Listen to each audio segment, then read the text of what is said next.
So Alex, we've got Alex here, and she's got Spirit, the horse. Yeah. What made you choose him? Um, Is there something about him? Initially, I didn't. It was Joe that kind of recommended him to me, and I thought, oh, okay, I'll go with Joe. But as soon as I had him, just his face and his eyes, and yeah, it was. There's definitely something about him. Yeah. And he's got to teach me something. Yeah. And you're going to take him home for the kids as well? Absolutely. Teach them how to do it all? Absolutely. And just do it. And I think, Megs, it's about slowing down. I've got to slow down. Yeah. And he's going to teach me to do that. Take it at your pace. Yeah. Yeah. Yeah. And where did you first hear about 4BP? Facebook, and then I came to a day that you did at Daybra. Yep. And was blown away by that, and went back and thought about it, and then thought about it, and then I knew that I had to come. I knew it was something that I really had to do. Yeah. And a bit of a kind of a life dream at 47 to finally actually be able to do what I've always wanted to do. Yeah. So that's massive for me just in itself, of actually being here and taking the time for myself and spending the money on myself even, you know, like actually saying you're important enough to do this. Spoil yourself. Absolutely. yeah, absolutely. And as far as the week went, it was all pretty easy to understand, no big complicated words. No, it's so easy. I think it's just about you and about how you take it in and about how you process it and then about how you put it back out in your words. And I think initially in some ways I felt like I was trying to emulate or copy you guys, and then I thought, but that's you and that's not me. Yeah. And I've got to Learn how you communicate. Absolutely. And how I move and how I feel. And you know, there were moments where when I did that, there was one day when I was, you know, doing his face and I put my arms down and all my hands and my arms were all hot and tingling, and I was just like, yeah, that's pretty weird. Pretty cool. Pretty weird. Yeah, absolutely. And I was just saying to Georgia, you know, even the fact that by day 2 you've got a wild Brumby standing still beside you, then to me you've achieved the world. Do you know what I mean? Like just to have them standing beside you calmly looking at you, and you go, well, 2 days ago I couldn't even get near this horse. Yeah. I've done it. And I think I've had a bit of a hard week in terms of my expectations of what the week was going to be, my expectations of what the horse was going to be, and my expectations of me. Yeah. And I had a bit of a meltdown and a bit of a cry, and then, you know, at first I wanted to give up, and that's probably what I've done before. And I thought, no, I can't, I'm not giving up on you, because it means giving up on me. Yeah. And so I had to come back in with no expectations. And that's actually really bloody hard to do. Yeah. But it's something that I have dealt with all my life, and I think that this is finally the point where it's like, it's kind of shown me if I keep coming in with expectations all the time, they're never going to be met. So it's about kind of meeting yourself and the people around you and your horse and life kind of where it is, rather than trying to it takes the pressure off. Try to make it into something that it's meant to be. Yeah. But it was a big journey to get there in myself, and a lot of tears and being pissed off and frustrated and, you know, thinking why aren't I up to where everyone else is? But then it's not, then I would have been on their journey and not mine. Yeah, exactly. Yeah. Well said. And so I guess your highlight of the week was that overcoming that moment and being able to clearly see it. Oh, absolutely. Yeah. And also just the fact that, you know, like he, you know, threw himself around quite a bit and flipped himself over at one point, and the fact that I just stood my ground, and he, as soon as he got up, he came right back over to me. Yeah. It wasn't like with other horses where they freak out like that and they'll run. He just stood up and walked straight back into me, because it was like for you for the comfort. Yeah. And he, you know, it was almost like, oh, I didn't know what I did there, but I lost myself. Thanks for regathering me. Yeah, exactly. And to be able to stand your ground with a wild Brumby, and you know, I don't have that much experience with horses. I've kind of had experience with horses that, you know, RDA horses that stand still and kind of do everything you want. And I just feel like I'm going to go back there a completely different person, and I'm already thinking about the things that I need to work on with a number of the horses there, about not letting them kind of, you know, not face up and not do what we're asking, and have a mutual relationship. Absolutely. Both and respect each other. And every morning go and just say hello to them. Yeah. Rather than go and get them, bring them in, saddle them, do all that stuff. Just kind of take that time to say hello and see how their night was. and say, I know you've got a big day ahead of you. It's tiring, you know, and let's do this together. You're not on your own in this. Yeah. Yeah. Any advice for anyone looking to come? Wow. Do it. Don't spend all your time thinking about it, because it's not as hard as you think it is.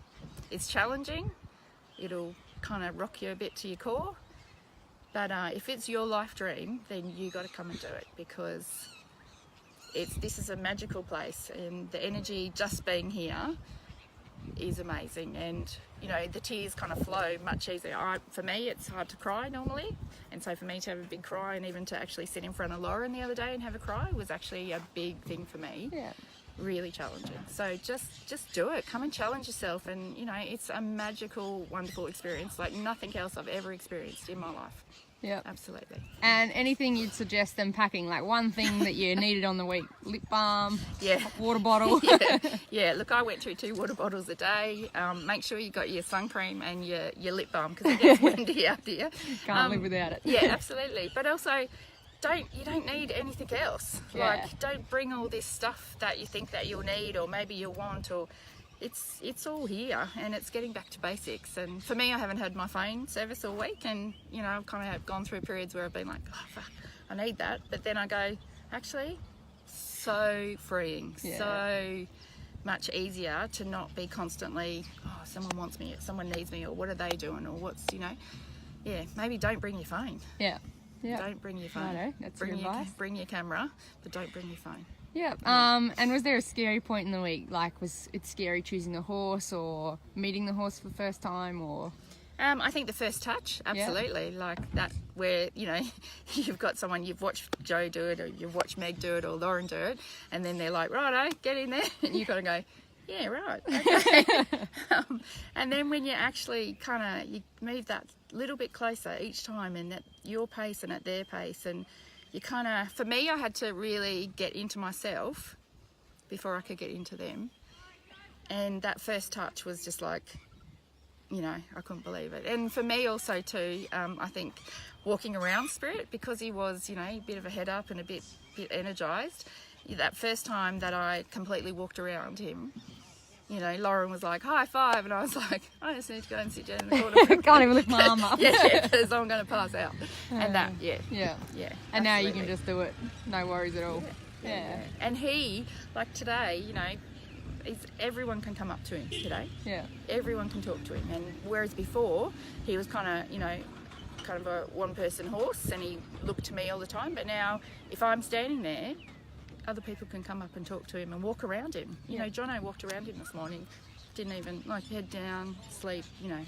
And from Tuesday, you know, Monday, Wednesday, yesterday to today, it's a different horse again. Yeah.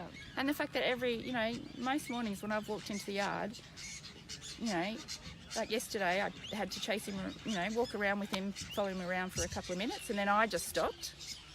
And he turned around and saw me, and then he just walked out of the herd straight to me. Not all the way up to me or anything, but walked straight up, face up, looking at me. And I was like... It's pretty special. Yeah. Yeah. Not many horses do that. Yeah. You know. And how was being able to watch everyone else as well? You could sort of see, okay, my horse does this horse does that. That was pretty good. Absolutely. And just seeing everyone kind of going at their own pace, and then sometimes people would kind of go so far forward, and you'd think, oh wow, they've really got it, and you might feel a bit down on yourself, but then the next minute their horses, you know, having a banana trying to get into the float, and you've just been able to walk your horse in and they've stood there. So it's about that, stop comparing, stop looking at each other, and expectation, why aren't I there, you know?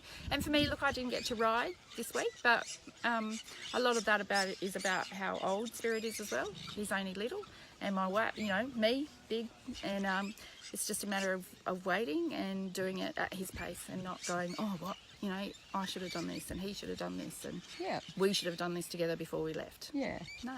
Yeah. The fact that he gets onto a float and we're about to drive away with him. And you've still got the steps to be able to do it all. And I know it all. Yeah, exactly. I know what I'm doing. And also, and if I don't feel like you guys, if I contact you, you guys will be like, oh, here we go again, and go through it again. It's not like, I've never felt that the whole week when I've come back up, and even if I've asked the same question maybe 10 times, I never get a response from you guys which was, oh, Alex, can you just kind of listen, follow, do? And it was like, oh, yeah, okay, well, let's go back on that. And I think that taught me also too that with the horse, you know, if he doesn't get it right the first couple of times, I can't get frustrated at him. I can't get mad at him. I've got to step it right back and go, oh, alrighty, come on, we'll go back here. Yeah, and I'll explain that again to you. And that 1+1. And you guys do that. You guys kind of live that. Yeah. Yeah. So, and I'm really sad to be leaving. I just, like, I've got this big ball in my tummy and I just want to have a big cry because I don't want to leave. Yeah. It's a magical place. Alrighty, well, we'll let you go and do that. Yeah. But thank you. Oh, Meg, thank you. Like, no worries. I can't begin to thank you enough, and I can't begin to tell people, just being beside you, Joe and Lauren, that energy is in itself what this place is about. Even if you don't get to touch a horse, just watching you guys and being with you guys. Yeah, thank you.